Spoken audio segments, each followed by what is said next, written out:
श्री स्वामी समर्थ. तुम्हा सगळ्यांचे माझ्या चॅनलमध्ये मनापासून स्वागत करतो आणि आजच्या व्हिडिओला सुरुवात करतो. मंडळी बघा, लवकरच नवरात्रीला सुरुवात होत आहे. या व्हिडिओमध्ये मी तुम्हाला नवरात्रीच्या निमित्ताने आपण आपल्या देवघरामध्ये किंवा नवरात्रीची पूजा मांडणीमध्ये मंगल कलशाची स्थापना नेमकी कशा पद्धतीने करावे त्या बाबतीत मी तुम्हाला आज सर्व प्रकारची माहिती देणार आहे. त्यामुळे व्हिडिओ तुम्ही पूर्ण पहा आणि व्हिडिओ पाहत असताना कमेंट्समध्ये तुमच्या कुलदेवतेचं नाव लिहायला विसरू नका. चला मग आज व्हिडिओला सुरुवात करूया. सुरुवातीला आपण कलशाच्या स्थापनेसाठी काय साहित्य लागतं तर ते आपण आज पाहणार आहोत. त्यासाठी एक तेलाचा किंवा तुपाचा दिवा तुम्हाला लागेल आणि तो अगोदरच तुम्हाला प्रज्वलित करून घ्यायचा आहे. त्यानंतर हळदी कुंकू लागेल. ते पूजा साहित्यामध्ये बघा, जेणेकरून त्यातलं हळदी कुंकू, अक्षता, चंदन आपण पूजेमध्ये वापरू शकतो. एक वाटीवर अख्खे तांदूळ घ्यायचे आहेत, जे न फुटलेले तुटलेले अखंड असावेत. तांदळाला पूर्ण अन्न म्हणून ओळखलं जातं. त्यानंतर बघा, कलशामध्ये टाकण्यासाठी काही रत्न म्हणजेच बघा, रत्न म्हणजे काय तर सुपारी किंवा एक 5 रुपये नाणं, 1 रुपयाचं नाणं, त्याचबरोबर एक फूल कलशामध्ये टाकण्यासाठी, त्यानंतर कलशावर वाहण्यासाठी. त्यानंतर देवीसमोर बघा आपण इथे फूल वगैरे लावतो. त्याचबरोबर बघा तुम्हाला कापूर लागेल. त्यानंतर बघा तुम्हाला मी पूजेच्या साहित्यामध्ये आपल्या घंटीसुद्धा लागणार आहे बरं का. तर बघा हे सर्व तुम्हाला घ्यायचं आहे. एक पाण्याने भरलेला नारळ घ्यायचा आहे, शेंडी असलेला. त्यानंतर रक्षासूत्र, ज्याला आपण कलावा म्हणतो, लाल पिवळ्या रंगाचा असतो, तो कलावा घ्यायचा आहे. त्यानंतर हे एका तांब्यामध्ये पाणी घ्यायचं आहे. त्याचबरोबर तुम्हाला 5 विड्याची पानं, आंब्याची पानं जी आहेत ती कलशामध्ये ठेवण्यासाठी तुम्हाला घ्यायची आहे. ते चैतन्याचे प्रतीक म्हणून ओळखतो. त्यानंतर बघा दिवा आपण प्रज्वलित करून घ्यायचा आहे. त्यानंतर दिव्याची पूजा करायची आहे. कोणतीही पूजा अग्निदेवतेच्या साक्षीने सुरू केली तर ती सुरुवातीला आपल्याला दिवा लावून हळदी कुंकू अक्षता होऊन मनोभावे देवाला नमस्कार करून दीप प्रज्वलनाचा एक मंत्र आहे, तो तुम्हाला म्हणायचा आहे. बघा, शिवम करोती कल्याणम आरोग्यम धनसंपदा शत्रुबुद्धी विनाशय दीपज्योती नमोस्तुते. हा जो मंत्र आहे मित्रांनो, असं म्हणायचं तुम्हाला दिवा तुम्हाला डायरेक्ट जमिनीवर सुद्धा ठेवायचा नाही. दिव्याखाली काहीतरी तुम्हाला आसन द्यायचे आहे. थोडेसे तांदूळ तुम्ही ठेवू शकता. त्यानंतर बघा, किंवा मग काय करू शकता तुम्ही की आता बघा बरेच छोटेसे चवर किंवा आसन भेटतात, ते सुद्धा तुम्ही दिव्याखाली ठेवू शकता. बघा, ज्याप्रमाणे आपण प्रत्येकाचा मान सन्मान देतो त्याचा असा काहीतरी अर्थ असतोच. बघा, आपल्यापैकी प्रत्येकाच्या देवघरामध्ये कुलदेवीचा मंगल कलश असतोच. खूप महत्त्वाचं आहे. नवरात्रीमध्ये बघा आपण जी पूजा मांडत असतो त्या पूजा मांडणीमध्ये सुद्धा मंगलदेवी कुलदेवीचा आपला मंगल कलश हा असायलाच हवा. आपल्याकडे एक वेळ बघा कुलदेवाचा टाक फोटो मूर्ती यापैकी काहीच नसेल, किंवा बघा बऱ्याच जणांना तुमच्यापैकी तुमच्या कुलदेवता कोण आहे हेच माहीत नाही. तर यासाठी तुम्ही तुमच्या कुलदेवता हे जाणून घ्यायला पाहिजे. बघा, लवकरात लवकर तुमची कुलदेवी कोणती आहे ते तुम्ही बघा जाणून घ्या. देवघरामध्ये असणं आवश्यक आहे कुलदेवीचे फोटो. बघा, तुमची कुलदेवी जीवन स्वरूपामध्ये तुमच्या घरामध्ये वास्तव्य करत असते. कलश म्हणजे एक प्रकारचं मानवी शरीर किंवा देवाचं शरीर आणि कलशामधलं पाणी म्हणजे त्या देवीचं जीवनसत्व असतं. या अर्थानं आपण ह्या कुलदेवतेचा मंगल कलश भरत असतो. बघा, कुलदेवीचा मंगल कलश तुम्ही मंगळवारी, शुक्रवारी, पौर्णिमेच्या दिवशी कधीही करू शकता. आणि बघा आता लवकरच नवरात्री सुरू होत आहे. समजा तुम्ही त्या दिवशीसुद्धा मंगल कलश भरायचा असेल तर भलेही बघा कोणत्याही दिवशी चालू होते, फरक पडत नाही. तुम्ही त्या दिवशी तुमच्या देवघरामध्ये मंगल कलश अवश्य भरून ठेवू शकता. बघा, आपल्याकडे आपल्या कुलदेवतेचा फोटो, मूर्ती किंवा टाक यापैकी काहीतरी असतं, त्यांच्या शेजारीच किंवा बघा समोर तुम्ही पाटावरती ठेवून ते भरू शकतात. आणि बघा त्याची तुम्ही दररोज पूजासुद्धा करू शकता, ज्याने आपली कुलदेवी कोण आहे हीच माहिती नाही. म्हणजेच कुलदेवी हे समजून फक्त मंगल कलश भरून ठेवला आणि त्याचीच कुलदेवी म्हणून पूजा केली तरीसुद्धा चालेल. अगदी बघा, तुम्हाला तुमच्या देवघरामध्ये जागा असेल नसेल, देवघराच्या शेजारी तुम्ही एखादा छोटा पाट किंवा चौरंग ठेवून त्यावरती कुलदेवीचा मंगल कलश स्थापन करून ठेवू शकता. सुरुवातीला बघा तुम्हाला काय करायचे की तांदळाची आरास करून घ्यायची आहे. त्याच्यामध्ये तुम्हाला अष्टदल कमल काढू शकता. आणि जर तुम्हाला अष्टदल कमळ येत नसेल तर मग तुम्ही स्वस्तिकसुद्धा काढू शकता. स्वस्तिक काढणं तर शोभाचं आहे. स्वस्तिक हा शुभ चिन्हामध्ये समजला जातो.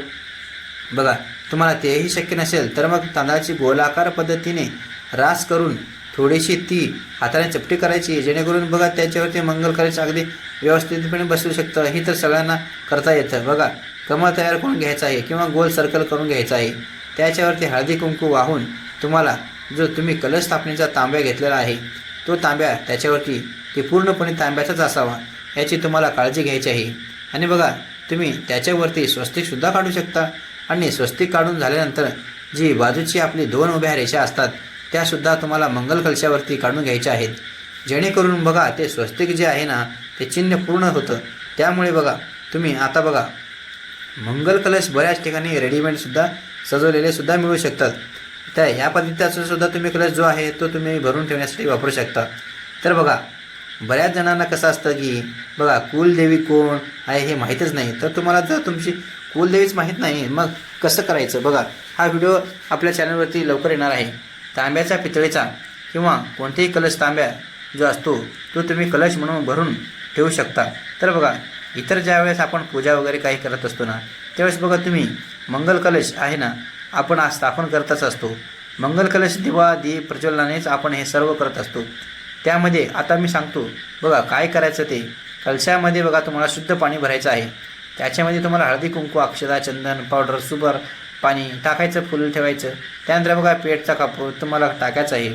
बघा तुमच्या कुलस्वामीने ज्या शिवशक्ती आहेत शिवभक्ती आहेत भगवान शिवशंकराच्या पूजेमध्ये बघा आरतीमध्ये जसा आपण कापराचा मान आहे त्याच पद्धतीने कुलदेवीची पूजा करताना सुद्धा कापूर आरती अवश्य म्हणावी लागते. बघा कुलदेवीचा मंगल कलश भरत आहोत त्यामुळे पेटता कापूर तुम्हाला त्याच्यावरती ठेवून द्यायचा आहे कलशावरती. आणि नंतर तोच हळवारपणे तो जो पाणी घेतलेला आहे आपण त्याच्यामध्ये टाकायचा आहे. त्यानंतर तो पाण्यामध्ये विरघळून जातो आणि बघा आपल्या सुद्धा एक चांगला सुगंध येतो.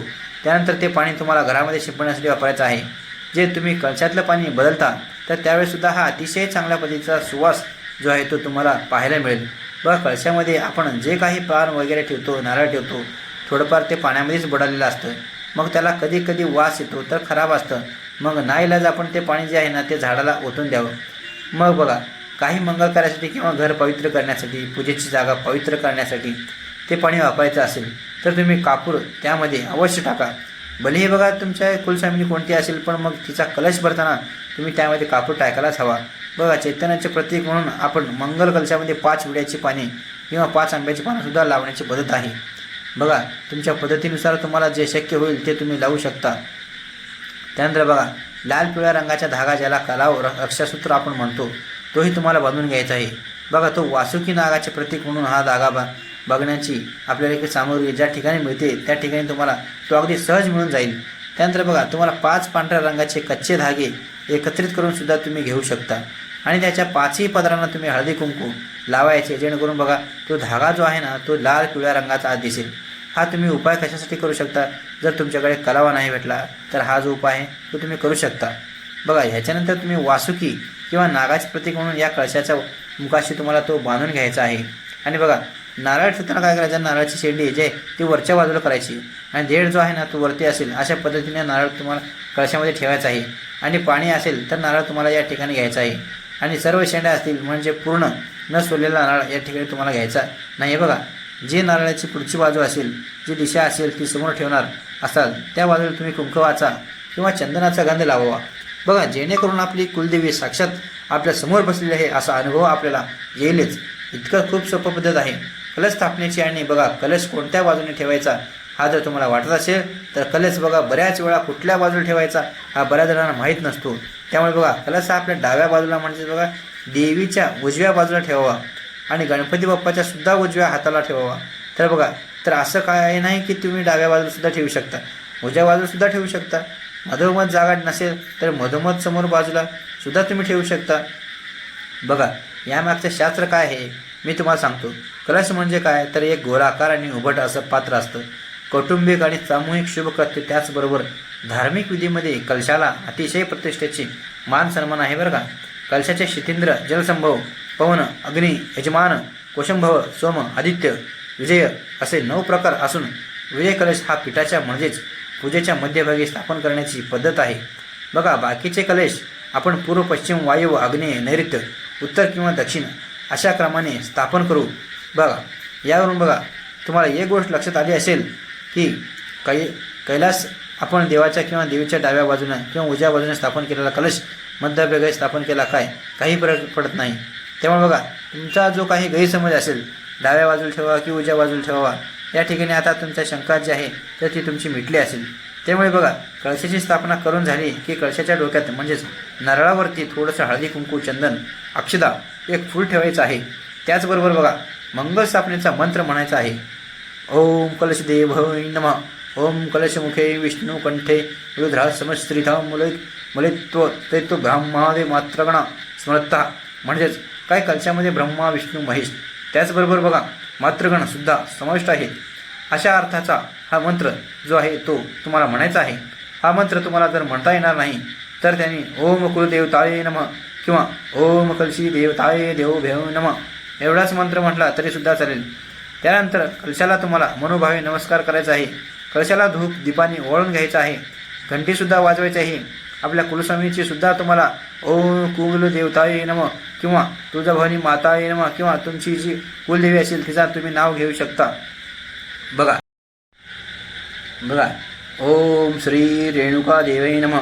ओम श्री तुळजाभवानी देवी नमः अशा पद्धतीने तुम्ही मंत्र म्हणून त्या दोघांची जी पूजा आहे ती करू शकता. त्यानंतर मंगल कलशातला पाणी बघा तुम्ही 2 ते 3 दिवसांनी मिळून आठवड्यातून किंवा मंगळवार शुक्रवार पौर्णिमा अष्टमी अमावस्या तिथीना बदल तरीसुद्धा चालेल. तुमच्याकडे बघा कधी सुतक असेल तर सुतक संपल्यावर सुद्धा तुम्ही पहिल्यांदा कलशातलं पाणी बदलून टाकायचं आहे. बघा त्यानंतर तुम्हाला पुन्हा त्याच्यामध्ये नवीन पाणी भरायचं आहे. त्यातली सुपारी वगैरे बघा जोपर्यंत खराब होत नाही चांगली आहे तोपर्यंत ती तशीच राहू द्यायची. त्यामुळे बघा जेव्हा ते खराब होईल तेव्हा मग एखाद्या झाडाच्या कुंडीमध्ये तुम्ही ती पुरून दिली तरीसुद्धा चालेल.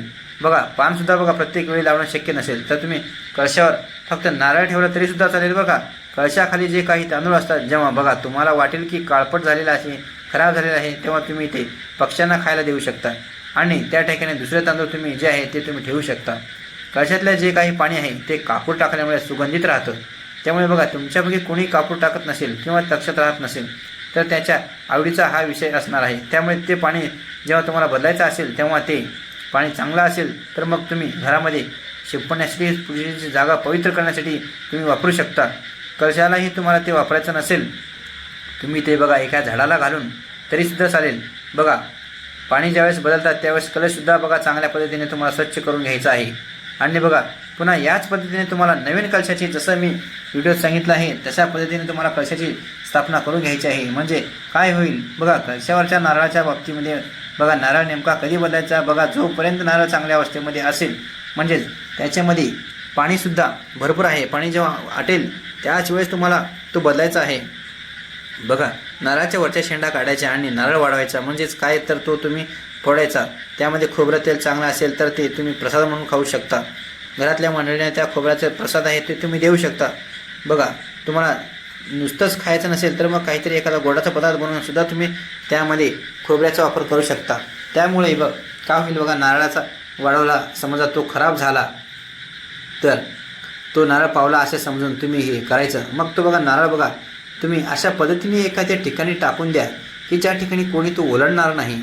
आणि समजा तुम्हाला असं वाटलंच की कळशातलं पाणी अजिबातच आता म्हणजे बघा आवाज येत नाही आहे पण त्यातलं पाणी आटलेलं असेल त्यामुळे बघा नारळ वाढण्याची इच्छा नसेल म्हणजेच काय तर फोडायची इच्छा नसेल त्यावेळेस तुम्ही तो नारळ एखाद्या वाहत्या पाण्यामध्ये सुद्धा तुम्ही नदी वगैरे प्रवाहित केलं शकता बघा तरी चालेल. आणि कधी कधी बघा नारळाला कोंबसुद्धा येतो मूळ येतो. अशा वेळेस बघा तो नारळ तुम्ही एक झाड म्हणून तुम्ही लावू शकता. तो तुमच्या कुलदेवीचा आशीर्वाद म्हणून तुम्ही कुंडीमध्ये शेतीमध्ये कुठेही लावू शकता. घराच्या आसपास तुम्ही लावू शकता. कुठल्या तरी गार्डनमध्ये तुम्ही लावू शकता. नारळ जो आहे तर तो लावू शकता किंवा मग एखाद्या मंदिराच्या ठिकाणी सुद्धा तुम्ही बऱ्याच वेळेला वृक्षारोपण केलं जातं तिथेसुद्धा तुम्ही तो नारळ वृक्षाच्या स्वरूपामध्ये तुम्ही लावू शकता. वृक्षारोपणासारखं बघा चांगलं पुण्य जे आहे ते तुमच्या हातून घडेल. त्यामुळे नारळाला कधी कधी तडा जातो किंवा नारळ तडकतो. बरेच असे प्रकार घडत असतात. काही जण गैरसमज करून घेतात की काही अशुभ संकेत असतील का तर असं काही नसतं. बघा नारळ जे आहे तर ते बघा फळ आहे ते त्यामध्ये बघा त्याच्यावरती वातावरणाचं किंवा जसं जसं ते जास्त दिवसाचं होत जाईल तसं त्यातलं पाणी जे आहे तर ते आटत जाईल. त्यामध्ये हे जे आहे ते घडणार आहे. त्यामुळे आपण कोणत्याही प्रकारचा गैरसमज करून घ्यायचा नाही. शुभ अशुभ संकेत न अशुभ संकेत न मानता तो नारळ फक्त तुम्हाला बदलायचा आहे. आणि जेव्हा पाणी संपेल किंवा तडकले पडेल तुम्ही बघा काय करू शकता. तो शेळीची जी वाढून घेतलेला आहे तो घरामध्ये प्रसाद म्हणून तो खाऊ शकता किंवा बघा एखादा गोडाचा पदार्थसुद्धा तुम्ही बनवू शकता. आणि त्यामध्ये अगदीच तुम्हाला वाटेल की तो खराब झालेला आहे किंवा मला ते मोड आलेला असेल त्यावेळेस मग तो तुम्ही पर्यायसुद्धा तुम्हाला व्हिडिओमध्ये सांगितलेलं आहे. बघा, आजच्या या व्हिडिओमध्ये मी तुम्हाला नवरात्रीच्या निमित्ताने कुलदेवीचा मंगल कलश कशा पद्धतीने आपल्याला स्थापन करायचा आहे त्याबद्दल तुम्हाला मी पुरेपूर माहिती दिलेली आहे. बघा, काही प्रश्न असेल तर तुम्ही व्हिडिओमध्ये तुम्ही कमेंटद्वारे मला सांगू शकता. काही विचारत असेल तर ते तुम्ही मला अवश्य जरूर सांगा. बघा, चॅनलवरती अखंड दिवा कसा लावावा याबद्दलचा व्हिडिओ बघा मी अपलोड करत आहे, तो तुम्ही जाऊन पाहू शकता. बघा, पुन्हा भेटूया अशा नवनवीन व्हिडिओसाठी. तोपर्यंत श्री स्वामी समर्थ.